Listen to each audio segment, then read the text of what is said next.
Dobrý den. Tématem dnešního videa je modul Turnusy z balíčku komplexního dopravního řešení ISIBUS.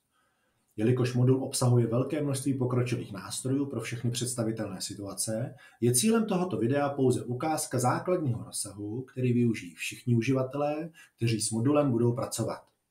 Pokročilé nástroje budou předmětem některého z dalších videí. Modul Turnusy se dělí na dvě základní části. Část Turnusy a spoje. Jedná se o nástroj, který zajišťuje vlastní import spojů z dat jízdních řádů do modulu pro zpracování turnusů. A část Turnusy, což je hlavní část modulu, pomocí které vytváříme a upravujeme samotné turnusy. Po spuštění modulu Turnusy spoje obvykle potřebujeme naimportovat jízdní řády z konkrétní skupiny jízdních řádů, abychom je mohli začlenit do turnusů. Využijeme tedy volbu z nabídky nástroje, import z jízdních řádů. Je možné také importovat různé údaje z externích dat, například přesné kilometry nebo přepravní systémy, ale s touto volbou obvykle nepracujeme. Před importem je nutné určit, z jaké skupiny jízdních řádů budeme spoje importovat. Po výběru skupiny program zobrazí základní informace o linkách v této skupině. Můžeme vybrat pouze konkrétní linky, nebo pro import vybereme všechny linky. Ve spodní části nastavení importu je k dispozici několik potřebných nastavení. Položka varianta. Pro každou vybranou variantu je popsáno, co přesně program vykoná. Převádět spoje dopravce. Obvykle se do turnusu importují pouze vlastní spoje. Pro vybraného dopravce lze na dalším řádku upřesnit provozovnu, jejíž spoje se naimportují. V další sekci můžeme upřesnit nastavení hodnot, podle kterých budou pauzy uvnitř běžných spojů převedeny na čekání. A to samé i pro MHD spoje. Nakonec zvolíme, zda chceme importovat přesné kilometry, způsob zaokrouhlení přesných kilometrů a platnost do. Pokud toto nastavení zaškrtneme, nastaví se k importovaným spojům platnost do dle platnosti linky uvedené v jízdních řádech. Po provedeném importu se zobrazí jednoduchý textový protokol s výpisem a počtem převedených spojů.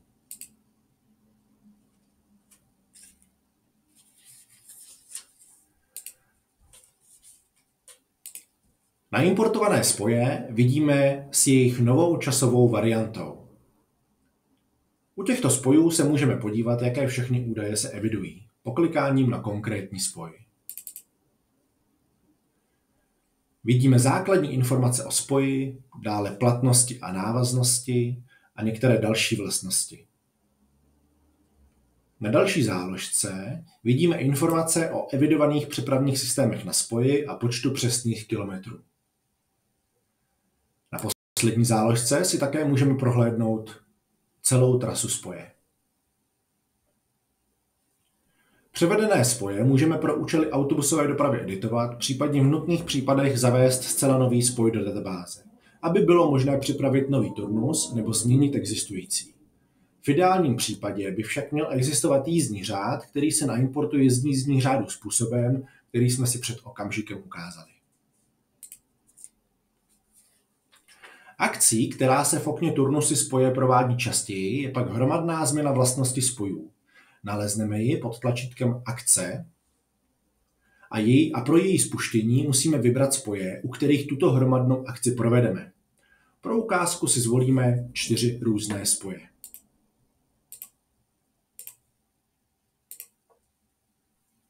Vyvoláme nabídku, Akce, hromadné úpravy vlastnosti spojů. V zobrazeném okně vybereme vlastnost, kterou budeme upravovat.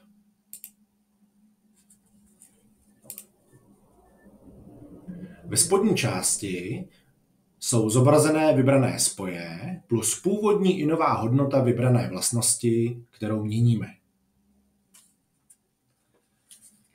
V tomto okamžiku můžeme ještě upřesnit, u kterých spojů si přejeme vlastnost změnit.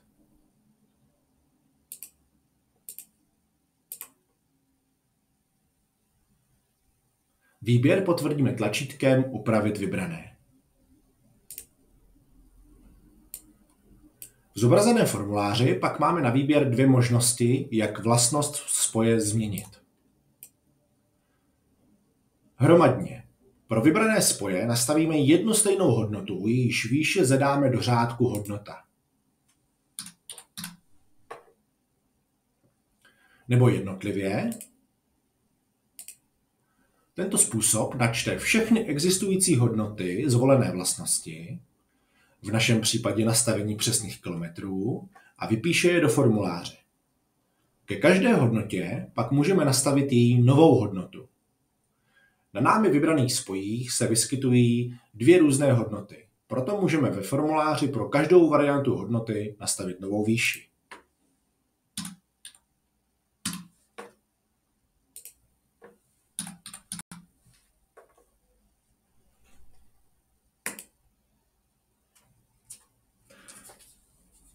Potvrzením vidíme provedené změny ve sloupci Nová hodnota. Pokud jsme si hodnoty rozmysleli, můžeme znovu spustit úpravu a nastavit jiné hodnoty nebo vrátit původní.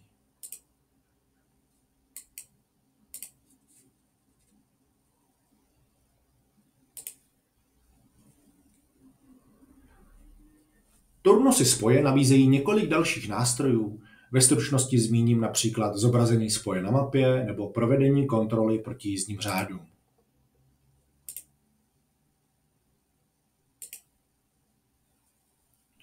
Pokud máme všechny potřebné spoje naimportované, můžeme přejít k hlavní části modulu Turnusy.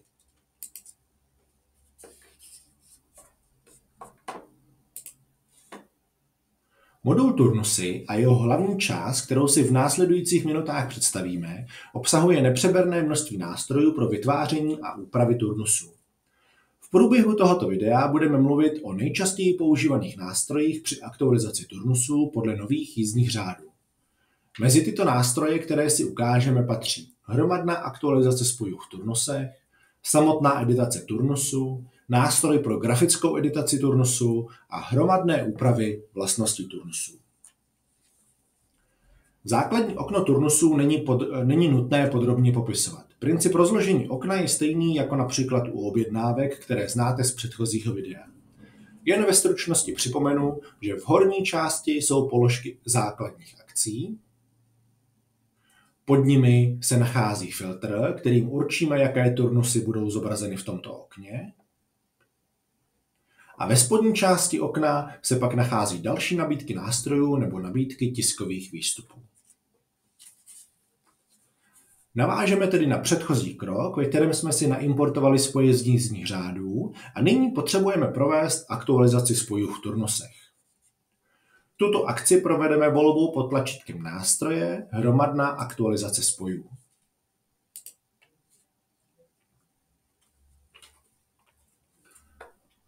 Po výběru platnosti spojů jsou zobrazeny rozpoznané rozdíly na spojích.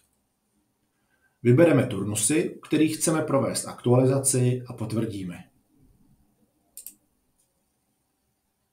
V dalším okně můžeme doplnit volitelné nastavení. Po dalším potvrzení vidíme výsledek aktualizace turnusu. Ve sloupci Zpráva vidíme, že byla vytvořena nová časová varianta, dále jaké spoje byly či nebyly aktualizovány a nakonec, že proběhl přepočet turnusu. Žlutý výkřičník znamená upozornění, že aktualizace turnusu proběhla v pořádku. Všechny změny byly aplikovány. Červený křížek znamená, že některé spoje nemohly být zaktualizovány, a to nejspíše z důvodu, že nové časy se kříží s jinou událostí v turnusu. Přímo z tohoto okna je možné poklikáním na řádku s turnusem vstoupit do editace turnusu a ručně dokončit potřebné úpravy, které nebyly provedeny automaticky. Program nás přepne rovnou na záložku Průběh. Než přistoupíme k úpravě průběhu, ukážeme si, co vše je možné při editaci nebo vytváření turnusu zadat. V hlavičce okna otevřeného turnusu jsou uvedeny základní údaje: provoz, číslo turnusu, časová varianta a platnost. Dále okno obsahuje několik záložek. První záložka turnusy obsahuje základní vlastnosti turnusu a rozdělení do logických sekcí. Na této záložce můžeme nastavit platnost turnusu, vlastnosti turnusu a různé atributy. Význam některých složitějších vlastností je popsán v pravém stavovém sloupci. Poslední sekcí na této záložce jsou poznámky, které slouží pro texty, které se využijí při tisku turnusu nebo DZVA. Na záložce mzdy jsou k dispozici pro nastavení ukazatele, které je možné na turnusu nastavit. Tyto ukazatele pak ovlivňují výpočet odměny za turnus a celkové časové ukazatele. I zde jsou složitější parametry popsány vysvětlujícím textem. Záložka fakturace umožňuje aktivaci fakturace turnusu a zadání potřebných nastavení pro správné vytvoření faktury. Poslední záložkou je pak průběh turnusu. Tato záložka je členěna na 3 části. Největší část je věnovaná samotnému průběhu, kde jsou zobrazeny všechny činnosti zadané na turnusu, včetně barevného rozlišení jednotlivých činností. Kliknutím na jakoukoliv činnost se v pravé části okna zobrazuje náhled na položky této konkrétní činnosti. Pod tímto náhledem je pak část zobrazující výpis chyb či upozornění na průběh činnosti otevřeného turnusu nebo přepočet turnusu, který zobrazuje sumy jednotlivých ukazatelů turnusu, jako například doba provozu, jízdy, čekání či dále kilometrické informace. Tyto údaje je pak možné zobrazit i za označené části turnusu a simulovat si různé změny a jejich dopad na tyto ukazatele. Pod záložkami je nabídka jednotlivých akcí a nástrojů, které uživateli pomohou s editací turnusu.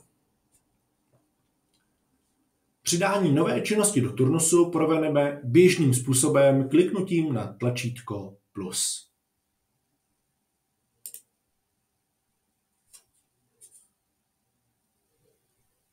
Čímž se vpravo od průběhu aktivuje zadávací formulář, ve kterém volíme činnost, kterou chceme vložit do turnusu, a podle vybrané činnosti se aktivují položky relevantní pro tuto činnost.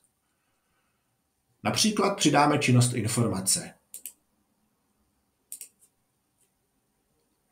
Zadáme čas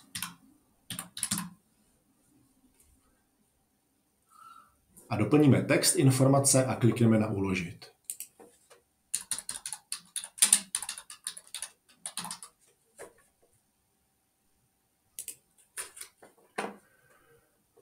Program činnost zařadí na zadaný čas a připraví nový formulář pro zadání další činnosti. Formulář pro zadávání je aktivní do té doby, než jej tlačítkem zrušit opustíme nebo klikneme do průběhu na jinou činnost, čímž zobrazíme její náhled.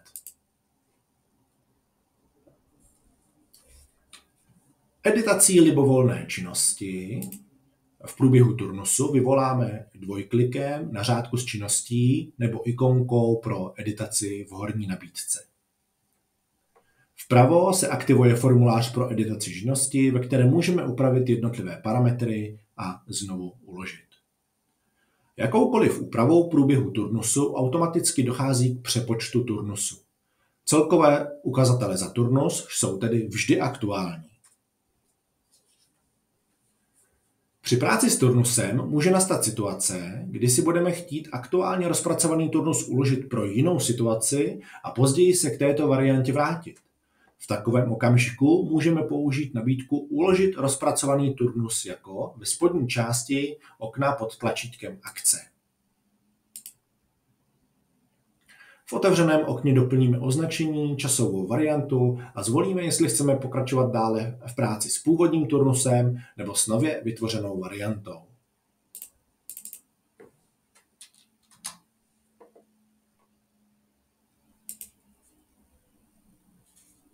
Dalšími nástroji, které při editaci či tvorbě turnusu můžeme použít, jsou volby v horní nabídce. Šipka zpět. Program si pamatuje historii jednotlivých kroků a umožňuje se postupně vrátit k dříve provedeným krokům.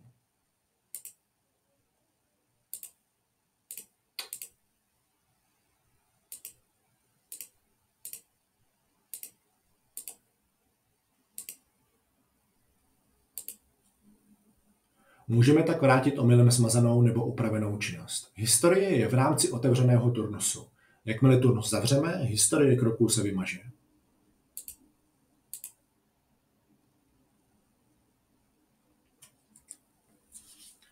Další položky v nabídce jsou aktualizace spojů a aktualizace bezpečnostních přestávek. Minutový posun vybraných záznamů. Umožňuje posunout činnosti vyjma spojů o zadaný počet minut. Může se použít v případě, kdy si v části turnusu potřebujeme vytvořit úsek pro vložení jiné činnosti. Pro ukázku posuneme konec turnusu, například o 90 minut.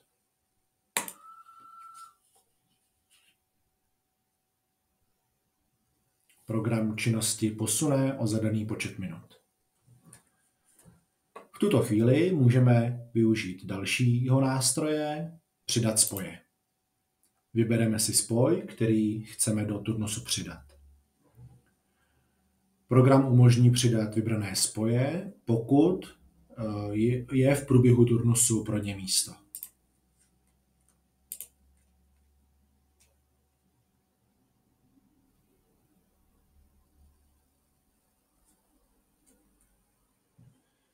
Dalším nástrojem je přidat DODK a přidat přejezdy. Pro ukázku využijeme nejdříve smazání DODK,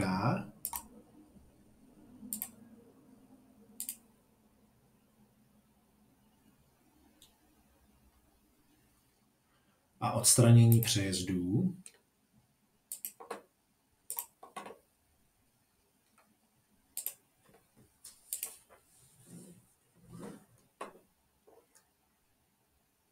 Abychom si nyní mohli ukázat automatické přidání DODK, zadáme, kolik minut na začátku turnusu a kolik minut na konci turnusu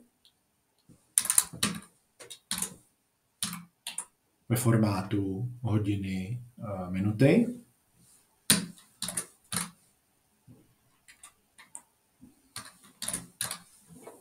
A potvrdíme.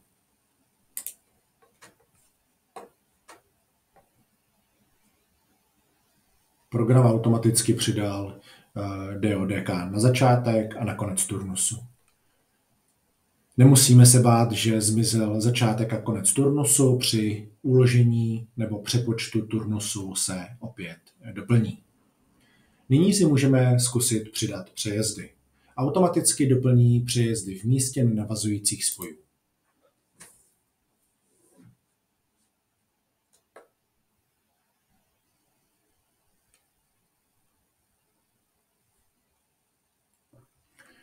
Dalším nástrojem je kontrola platností. V zadaném období porovná statistickou platnost spoje podle jízdního řádu s platností turnusu a vypíše případné nesrovnalosti.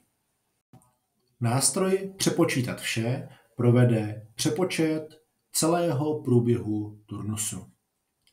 Pomocí nástroje Přepočítat vybrané lze přepočítat pouze část turnusu, pro kterou se poté zobrazí hodnoty v části přepočtu. Toto jsou obvyklé nástroje používané přímo v editaci turnusu.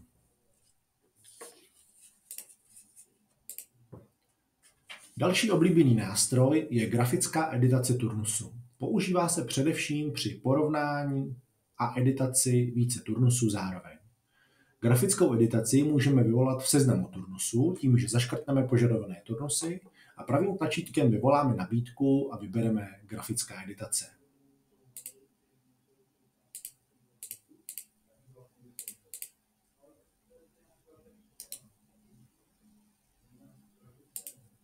Zobrazí se nástroj, kde jsou jednotlivé turnusy a jejich činnosti graficky zobrazeny na časové ose a tyto činnosti můžeme mezi turnusy přehazovat. Poklikáním na konkrétní činnost se program přepne do klasické editace daného turnusu, kde můžeme činnosti upravit časovou pozici a uložením změny se program vrátí do grafické editace.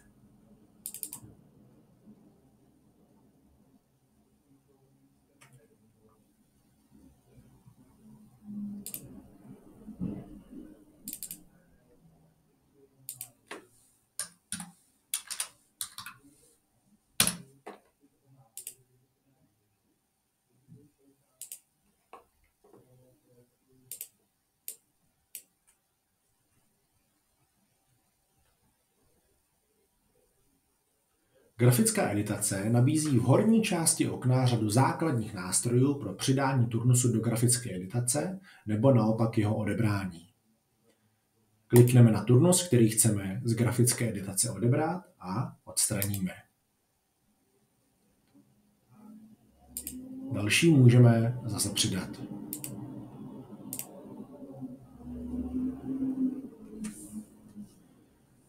Dále nástroj umožňuje například odebrání jedné nebo více činností z turnusu. Použitím této volby dojde k přesunutí této činnosti do zásobníku neumístěných činností a uvolnění místa pro jinou činnost. Případně je možné činnost později vrátit zpět do turnusu.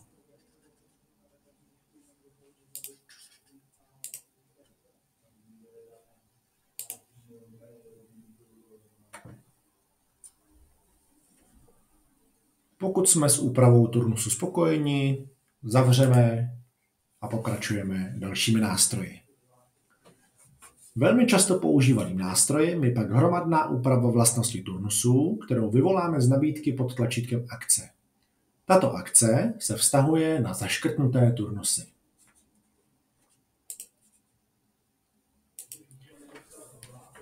Nástroj pracuje stejně jako při importu spojů z jízdních řádů. Pro vybrané turnusy zvolíme, kterou vlastnost turnusu chceme změnit, program načte a zobrazí stávající hodnoty.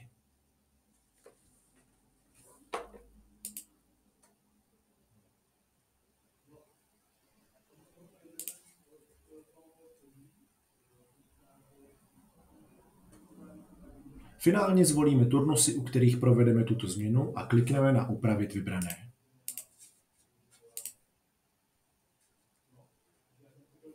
Stejně jako jsme viděli v případě turnusy spoje, máme na výběr z možností hromadné aktualizace nebo jednotlivé.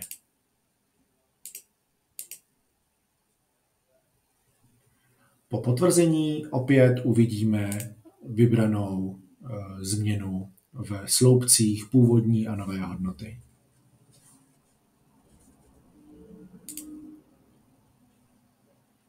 Mezi dalšími používanými nástroji musíme změnit tiskové výstupy. Turnusy je možné vytisknout ve formě pro řidiče. Tato podoba je realizována pomocí šablony, kterou je možné uživatelsky definovat tak, aby vyhovovala interním potřebám firmy. Tato volba je dostupná z nabídky pravým tlačítkem na konkrétní turnus nebo k zaškrtnutému turnusu pomocí tlačítka Akce Tisk pro řidiče.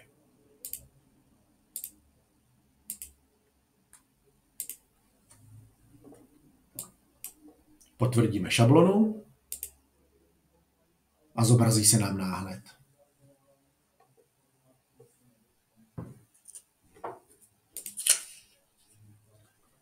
Dále je možné na turnusy vytvořit tabulkové výstupy, což je obvykle výpis základních nebo statistických údajů či výpis změn položek ovlivňujících výpočet mzdy. Tyto výstupy naleznete pod ikonkou Tisky se zvýrazněnou řádkou. Nebo je možné vyvolat předdefinované či kontrolní výstupy, které vyžadují nastavení dalších parametrů, například pro spuštění kontroly spojů proti turnusům nebo výstup zobrazující průjezdy lokálních zastávek. A to je z dnešního videa vše. Věřím, že jsme si srozumitelnou formou ukázali základní práci s turnusy a nejčastěji používané nástroje.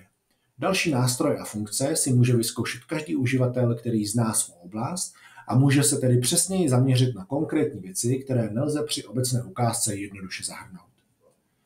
Nezapomeňte si nastavit odběr našeho kanálu, aby vám neutekly žádné nové videonávody. Děkujeme za pozornost a nashledanou u dalšího videa.